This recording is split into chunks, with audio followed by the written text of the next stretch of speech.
Miranda. And I am Brandon. And this is our show where we say things and do stuff. That's what we do. It sets us apart from every other show. We review Christian music albums and stuff. Yep. Usually we throw in. So if you have any Christian apparel, you can send it in and we'll review it. Yeah, that's the end stuff part. This week we're reviewing The Long Fall Back to Earth by Jars of Clay. It's 10 years old this April, and it's a good album. Yes. We're spoiling it. It might be a bad album. Just kidding. You have to tune in to see. It's a good or bad album. This was their first album they released when they went off, and they went to an independent scene. But when I look at the name Jars of Clay, I think if you got Jars of Clay, you've got Skillet.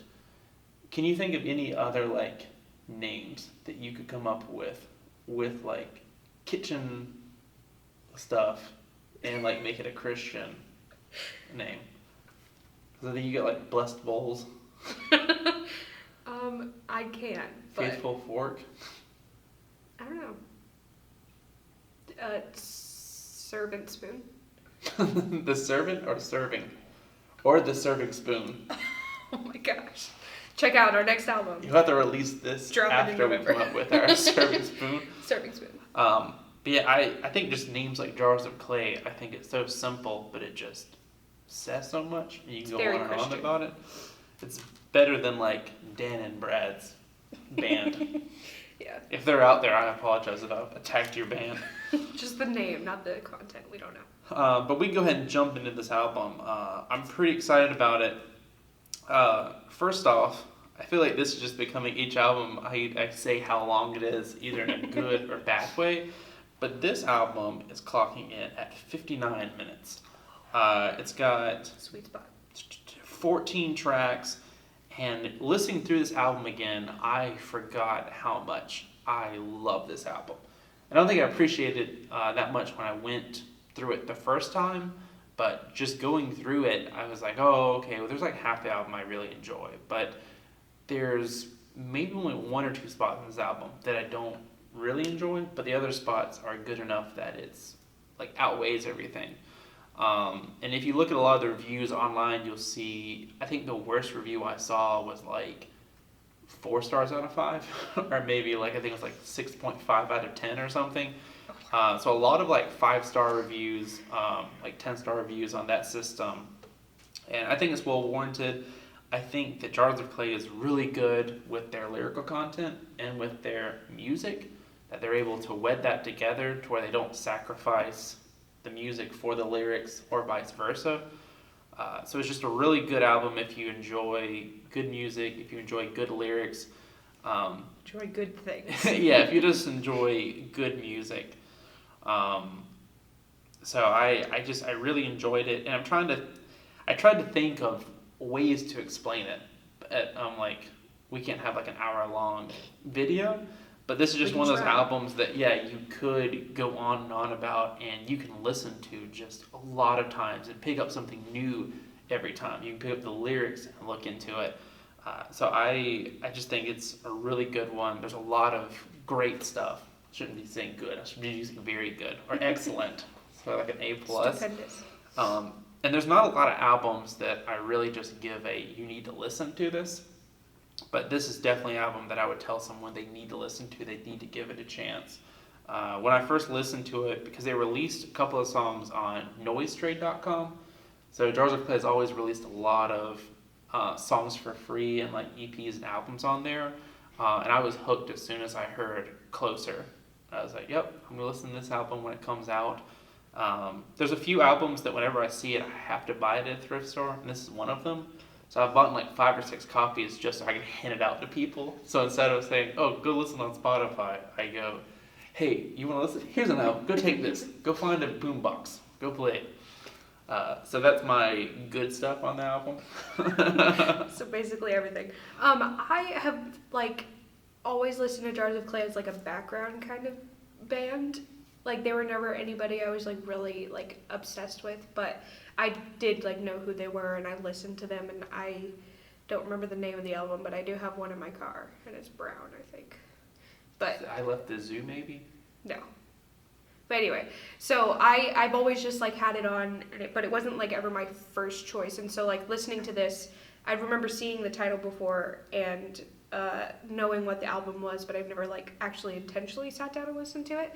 And I really liked it, and I just didn't realize, I guess, I really like Death Cab for Cutie, and they sound a lot like them, and I didn't realize that before. And like they sound like golden era Death Cab, but like all of their music, which is like, why haven't I appreciated that more? I tell myself. But yeah, I really liked it. I like the way that they, well, first of all, I love good album openers that aren't just like, I don't know, like House of Heroes and It's Not the End overture, so good. And this, The Long Fall, I feel like it just really sets up the album well, and I think that Heart really ends the album like on the same note and in a very good way that makes it memorable, even if you just do have it on in the background. So I really appreciated their care in the ordering of the album, which is one of my favorite things. As far as negatives, with Jars of Clay, I've really gotten into their more music, I think, since Good Monsters, like from then on. But I know with this one and with, I won't say it's Inland was the next award, or is the, because they did the Worship one and they did Inland, I'm pretty sure is the name of it. But they like really delve into a topic. So with this one, it was really delving into like relationships.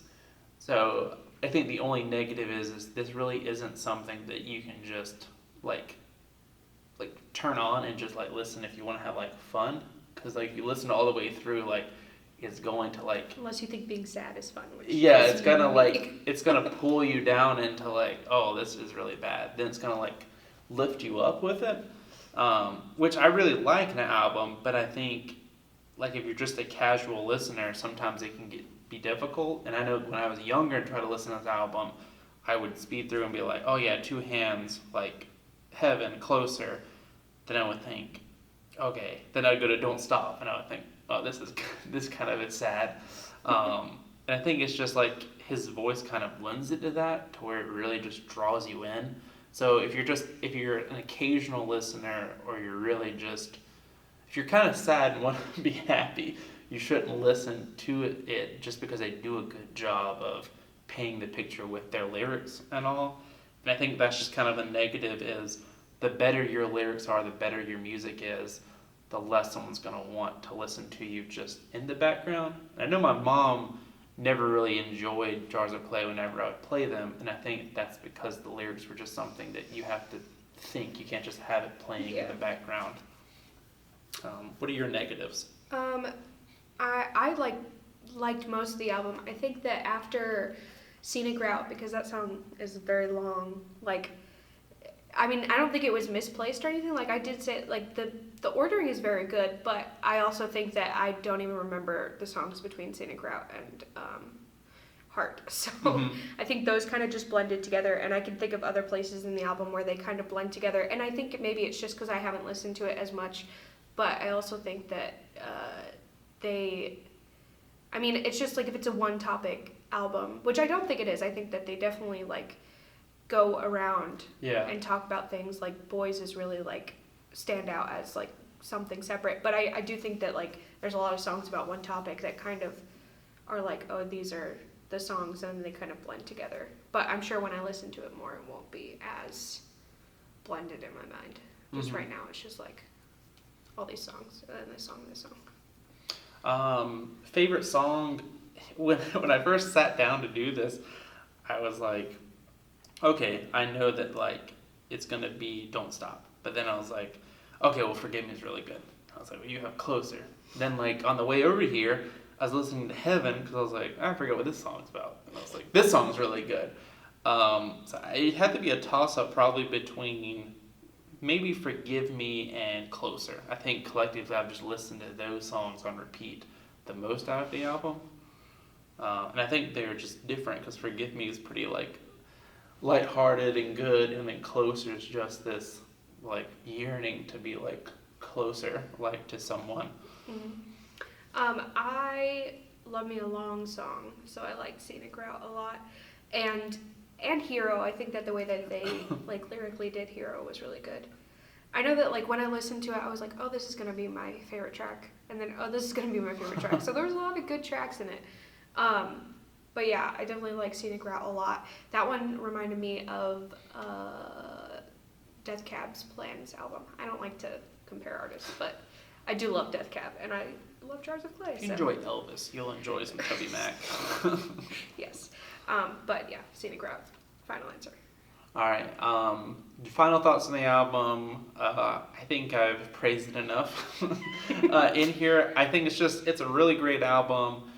It's a great, if you really just want to delve into some really good lyrics. If you want a great example, if you're a aspiring artist out there and you want a great example of how as a Christian do I make good like music, Jars of Clay is a band you want to like jump into, because they don't sacrifice any like artistic values just because they're Christian. And I think this is one of their like maybe the best albums. I don't know. When we go back and listen to other ones, like after we listen to those, we'll have just a Jars of Clay episode and discuss them. But I definitely recommend this album. I think he definitely likes Jars of Clay way more than I do. Not that I don't, but he's I don't even like love Jars of Clay, which I think is love this album. We haven't even reviewed like a Toby Mac album yet. Oh.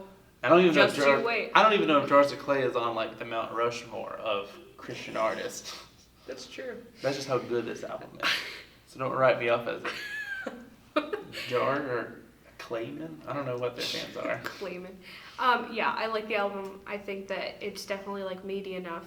I mean, it's long, but it doesn't really feel long. It feels like you're like there for each track and each thing. Like there's no lulls, because even in the songs that mix together, like you're still there for the whole thing. You just don't really know when the other song stops. But it's a good one, and it has good lyrical content, and the music is not boring, and it doesn't sound the same in each song.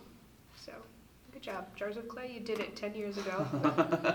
All right. Well, thank you very much for listening to us rant about the Jars of Clay album.